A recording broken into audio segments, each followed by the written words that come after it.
From the beginning, the leftist feminist movement was something done to bring back right-wing conservatism. That is where I draw the parallel. The women pretend to be revolutionaries, sexual revolutionaries, but that is just to scare men into stopping the war and coming back to the marriage. Hey guys, my name is Rodrigo Ferrari, or Platinho. Welcome to my channel in English. Today I'm gonna talk about Aristophanes, the playwright from ancient Greece. Even though he wrote 2500 years ago, what he said is so perfect to explain what's going on with women in general, but you can think of it in terms of feminism and anti-feminism. That I would claim it is essential to understand, to know at least these three stories that he has. Aristophanes has three plays that are very relevant to the topic of women.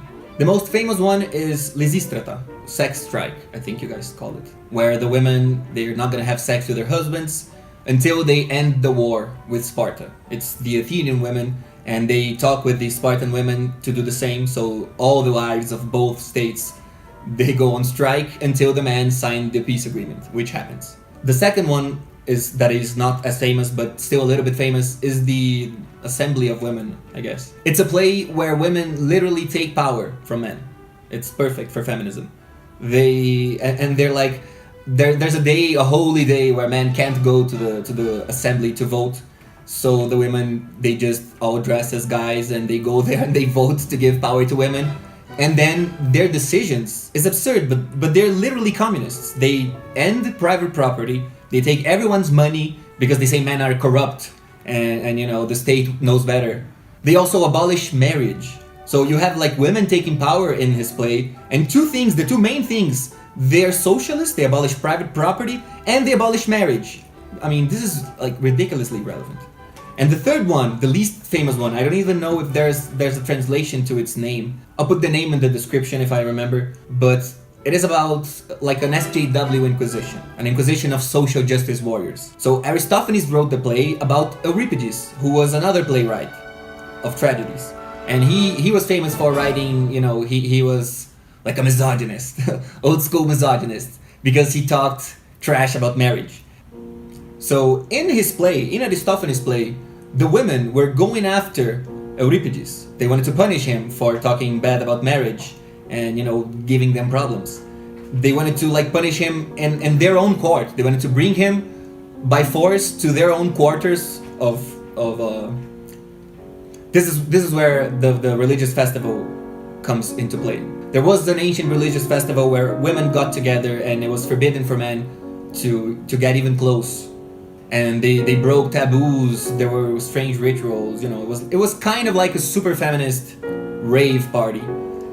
And all the women synchronized their periods and so on. So it was something related to that festival. The women were all together and they decided, let's get Euripides and punish him and probably kill him.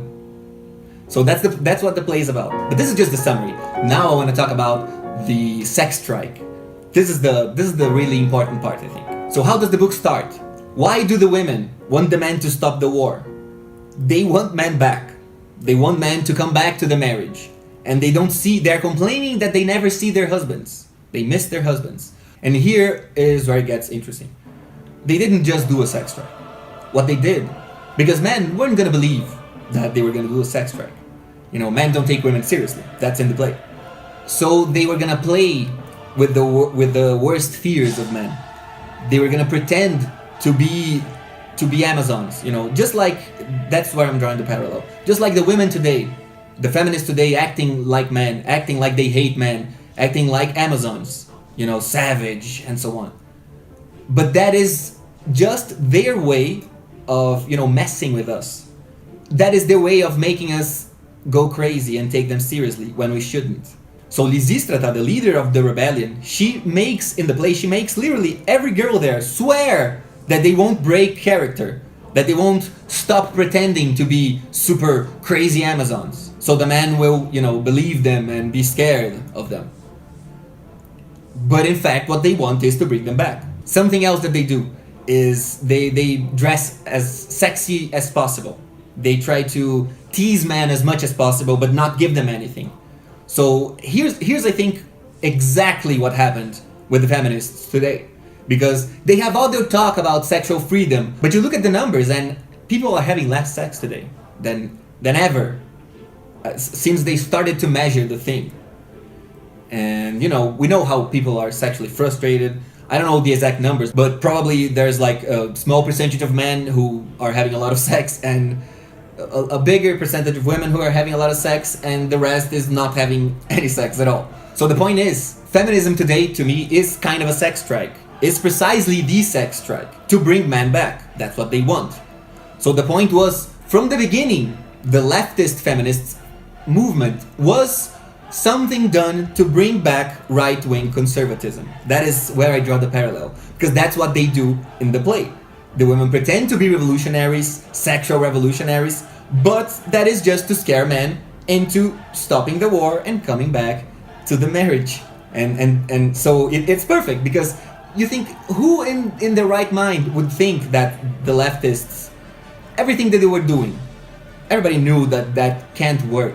Everybody knew that their arguments were gonna make men go crazy and vote against them, you know. So why do they do it?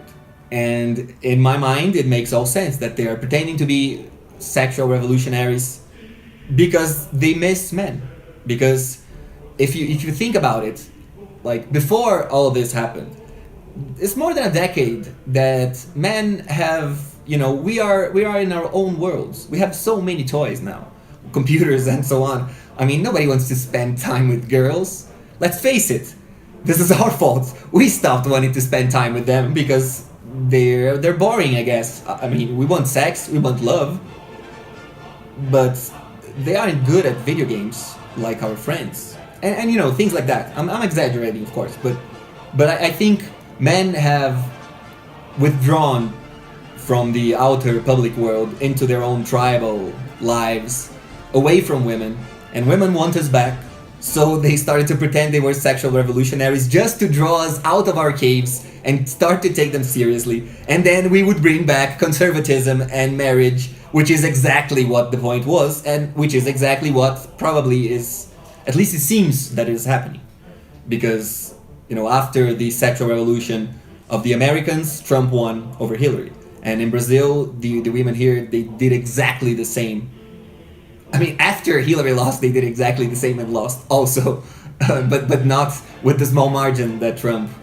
It was like ridiculous, complete landslide destruction. But, you know, so, and I think it wasn't, I mean, you could say women are stupid. I don't think so. I think if you judge by, you know, the things they say, maybe you think they're stupid. But I don't think they really believe what they're saying.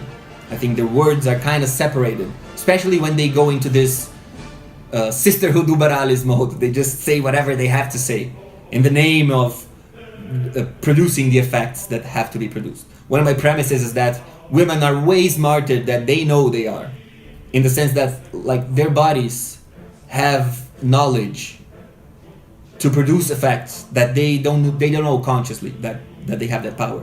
But the body is already, it automatically does what it has to do, producing its effects on the world. I mean, maybe that's too crazy, I don't know. I guess that's where I end the video. And I hope you guys enjoyed it, and I'll do more videos soon enough. Later.